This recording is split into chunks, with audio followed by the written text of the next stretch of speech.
오늘 성경 말씀은 로마서 8장 14절에서 17절입니다.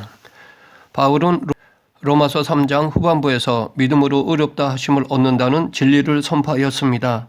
그리고 4장에서는 이 믿음의 의를 구약의 믿음의 조상들을 예를 들어 설명하고 있습니다.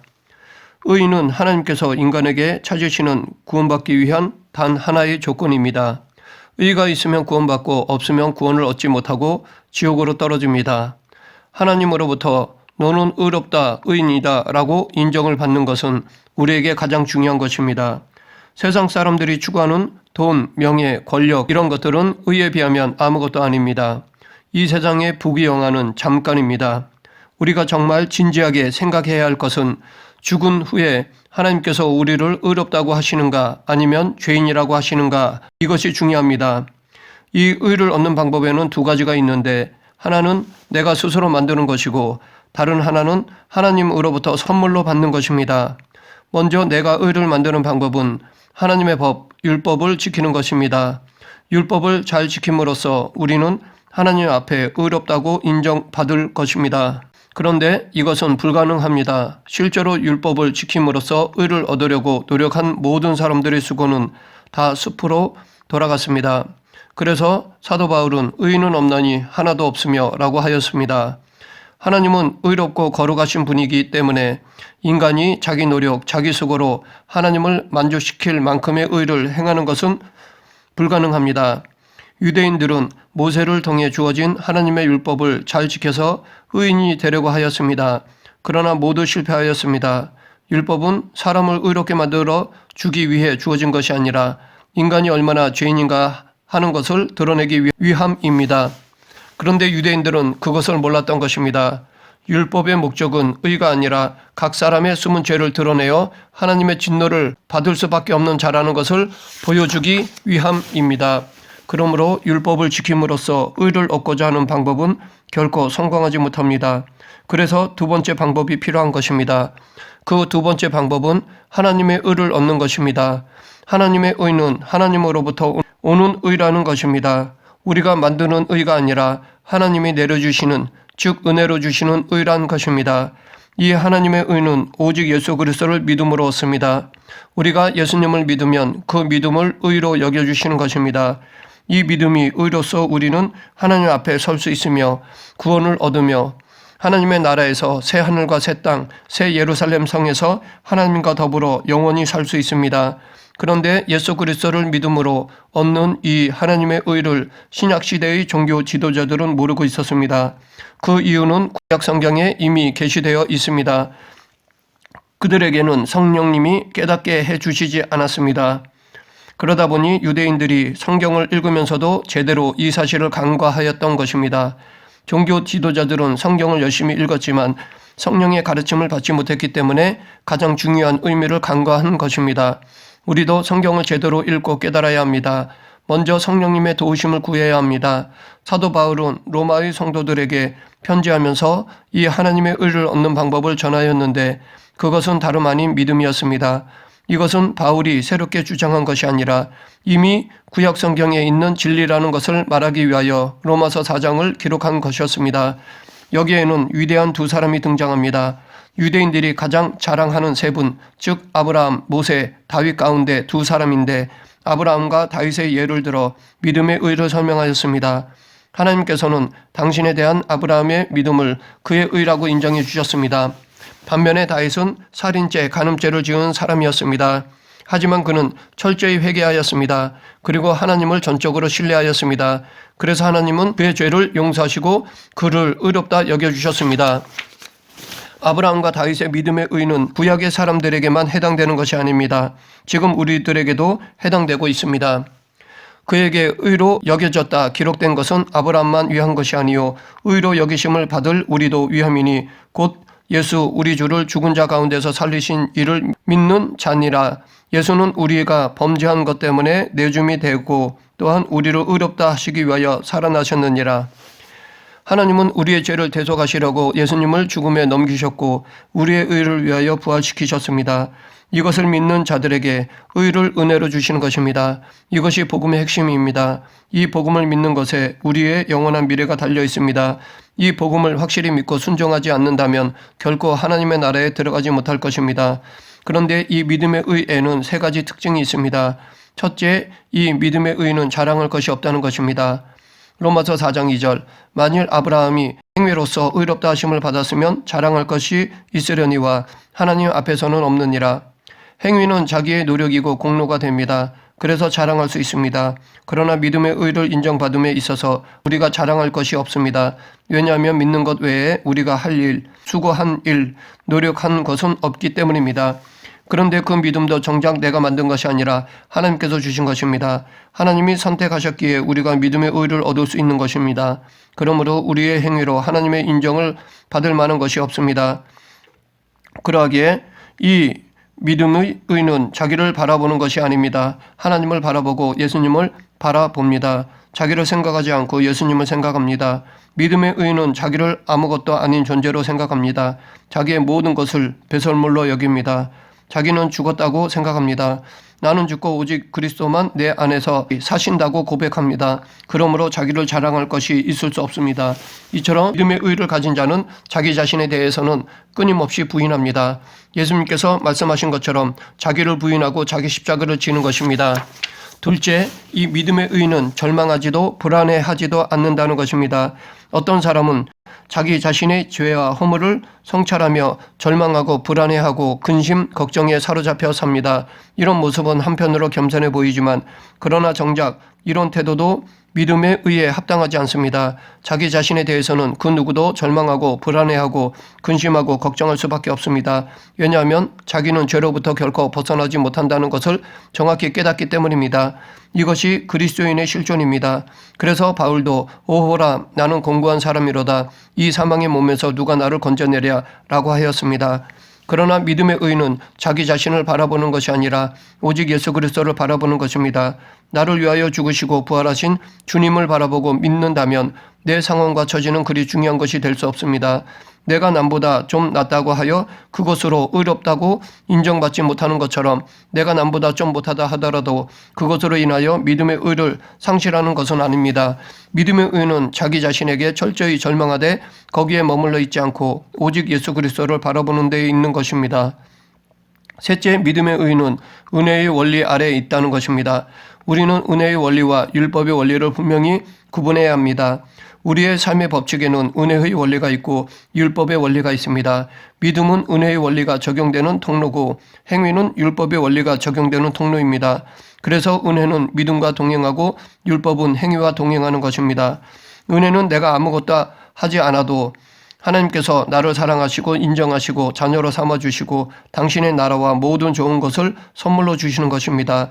은혜는 이처럼 좋은 것이고 복된 것입니다. 그래서 은혜의 원리를 복음이라고 합니다. 우리가 이 은혜를 알려면 예수 그리스도를 믿어야 합니다. 은혜 안에서 우리는 하나님이 자비로우신 아버지임을 알게 됩니다. 은혜 안에서 우리는 하나님의 자녀가 되고 하나님은 우리의 아버지가 되십니다. 반면에 율법은 내가 한 대로 갚아주는 것입니다. 내가 잘하면 상을 받고 못하면 벌을 받는 것입니다. 율법의 원리 아래에서는 내가 열심히 노력해야 합니다. 항상 내가 무엇을 했는지 혹시 벌을 받지는 않을런지 전전긍긍하게 됩니다. 하나님은 무서운 주인이요 감시자로 여겨집니다. 그러므로 율법 아래에서는 자유가 없습니다. 하나님의 자녀로서의 자유와 기쁨을 누릴 수 없습니다.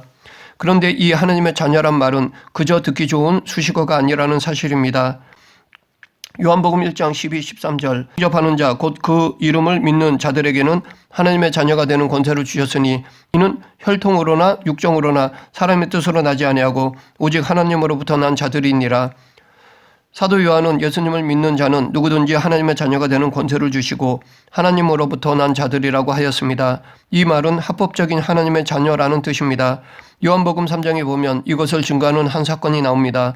니고데모가 예수님을 찾아와서 대화를 할 때 예수님은 니고데모에게 진실로 진실로 내게 이르노니 사람이 거듭나지 아니하면 하나님의 나라를 볼 수 없느니라 라고 하셨습니다. 또한 진실로 진실로 내게 이르노니 사람이 물과 성령으로 나지 아니하면 하나님의 나라에 들어갈 수 없느니라 라고 하셨고 육으로 난 것은 육이요 영으로 난 것은 영이니 내가 내게 거듭나야 하겠다 하는 말을 놀랍게 여기지 말라 라고 하셨습니다. 여기서 난다, 거듭난다 라는 말씀이 여러 번 나오는데 이것은 성령으로 말미암아 하나님으로부터 태어나는 것을 가리킵니다. 이것을 신학 용어로 거듭남 중생이라고도 합니다. 그래서 엄밀히 말해서 중생한 사람만이 믿을 수 있고 죄 용서를 받고 의롭다함을 얻고 하나님의 자녀가 되고 영생을 얻고 하나님 나라에 들어가게 됩니다. 예수님을 믿는 자에게는 세상 사람들에게는 없는 새 생명이 있습니다. 거듭난 생명, 중생한 생명, 영적 생명이 있습니다. 실제로 신자에게는 육체적 생명과 영적 생명이 있는 것입니다. 세상 사람들은 육체적 생명만 가지고 있기 때문에 죽으면 하나님 나라에 들어가지 못하고 지옥으로 떨어지게 됩니다.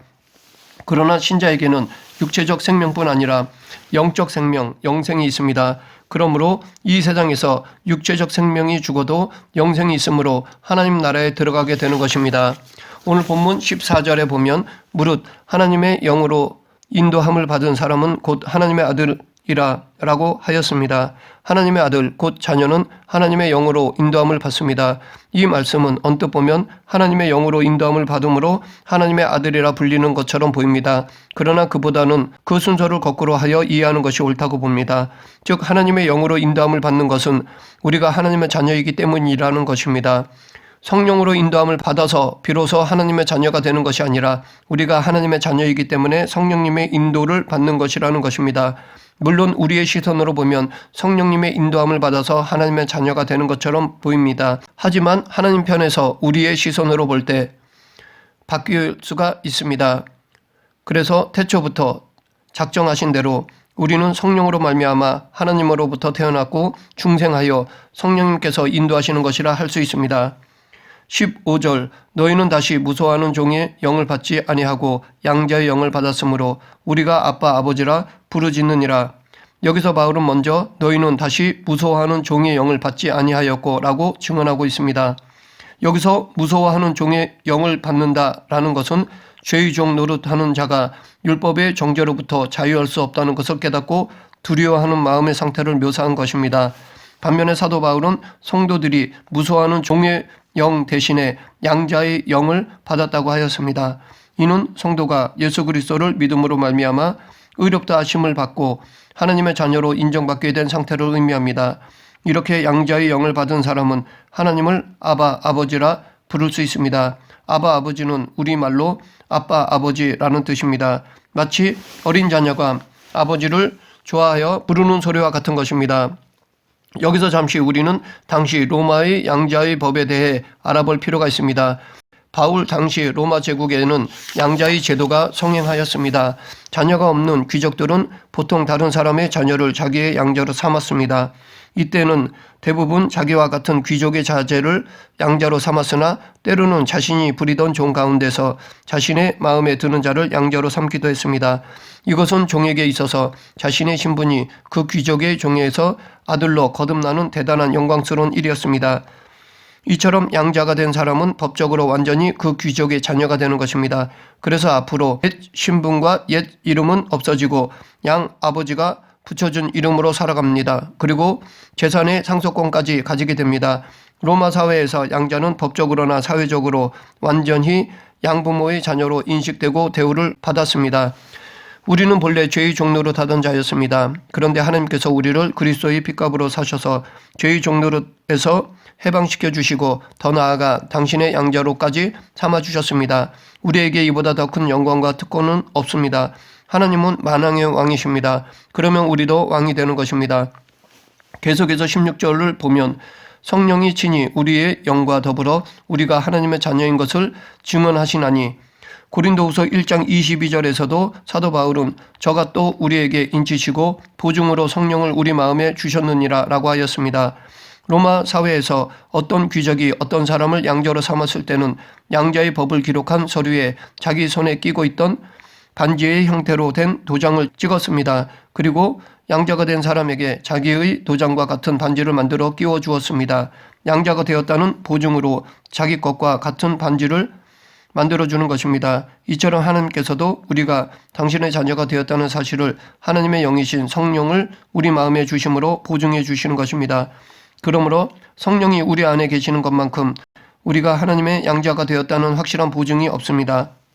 그리고 성령님은 우리로 하여금 우리가 하나님의 자녀라는 사실을 일깨워 주시고 증거해 주십니다. 먼저 성령님은 복음의 진리를 깨닫게 해주심으로 우리가 하나님의 자녀됨을 증거하십니다. 고린도전서 2장 12절에서 사도 바울은 우리가 세상의 영을 받지 아니하고 오직 하나님께로 온 영을 받았으니 이는 우리로 하여금 하나님께서 우리에게 은혜로 주신 것들을 알게 하려 하심이라 라고 하였습니다. 성령님은 우리가 죄로 인해 실족했을 때에 우리를 영원히 의롭다고 여기시는 하나님의 은혜와 우리를 위해 십자가에서 죄를 대속해 주신 그리스도의 은혜를 다시 확인시켜 주십니다. 그래서 우리가 낙심하지 않고 하나님 앞에 나아가 회개하고 하나님과 계속 교제할 수 있도록 해주시는 것입니다. 또한 성령님은 우리의 기도를 도우시는 일을 통해 우리가 하나님의 자녀임을 증거하십니다. 우리는 죄악이 넘치는 세상 속에서 하나님 아버지께 기도하는 것 자체가 어려울 때가 있습니다. 그러나 성령님께서는 우리에게 기도할 수 있는 힘을 주시고 용기를 주시고 믿음을 주십니다.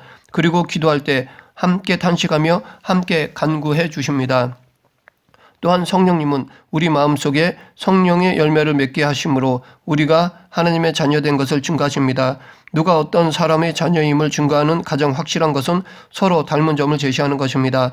자녀는 외모든 성품이든 부모를 닮게 되어 있습니다. 그러므로 우리가 하나님의 자녀임이 입증되려면 하나님의 성품이 우리 가운데에서 나타나야 하는데 성령님이 우리 가운데서 열매를 맺게 하심으로 우리가 하나님의 자녀란 것을 증거하시는 것입니다.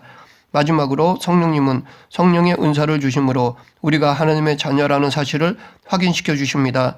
성령님의 은사가 아니면 우리는 하나님께 대한 믿음도 가질 수 없고 사명을 감당할 능력도 없습니다. 이렇게 성령님은 우리 삶에서 매우 중요한 역할을 하십니다.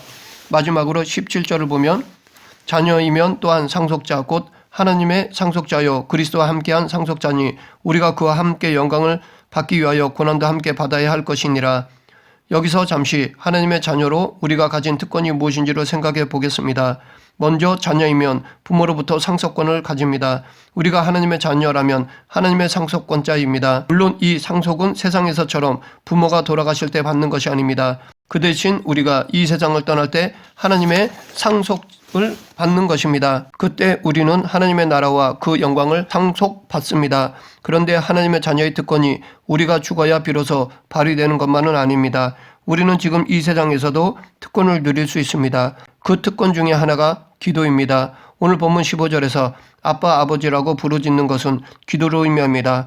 기도는 하나님의 자녀가 하나님께 구하는 것으로서 이 세상에서 사는 동안 하나님의 자녀로서 행할 수 있는 큰 특권입니다. 구원은 법적인 개념이라기보다는 관계적인 것입니다. 이신 증인은 법적 개념이지만 그 안에 들어있는 중요한 의미는 하나님께 받아들여졌다는 것입니다. 하나님과 정상적인 관계가 되었다는 것입니다. 이것은 하나님이 우리의 아버지가 되시고 우리가 하나님의 자녀가 되었다는 것입니다. 이것을 말하는 신학적 개념이 바로 양자됨입니다. 이신증인은 양자됨의 조건입니다. 즉 이신증의 목적은 양자됨인 것입니다. 하나님의 자녀가 되었다는 것은 하나님이 가진 모든 것을 향유하게 되었다는 것을 의미합니다. 그러므로 양자됨은 구원의 핵심 개념일 수밖에 없습니다. 말씀을 맺겠습니다. 하나님은 지금 우리들을 부르시고 양자로 삼아주셨습니다. 이 양자 삼아주심에 대해 우리가 한 것은 아무것도 없습니다. 오직 하나님의 일방적인 선택, 사랑으로 말미암은 것입니다. 그러하기에 우리는 이것에 대해 감사하며 그에 합당한 삶을 살아야 할 것입니다. 하나님의 자녀답게 살아야 할 것입니다. 하나님의 자녀답게 산다는 것은 하나님의 아들이신 예수님을 따르는 삶입니다. 우리 모두 예수님을 따름으로 하나님의 양자된 도리를 다하는 성도가 되길 간절히 축원합니다. 기도하겠습니다. 사랑과 은혜가 풍성하신 하나님 아버지, 벌레만도 못한 저희들을 당신의 자녀로 삼아주심을 감사합니다. 이 은혜에 합당한 거룩한 삶을 살아가는 그리스도인이 되게 하여 주시옵소서. 예수님 이름으로 기도드립니다. 아멘.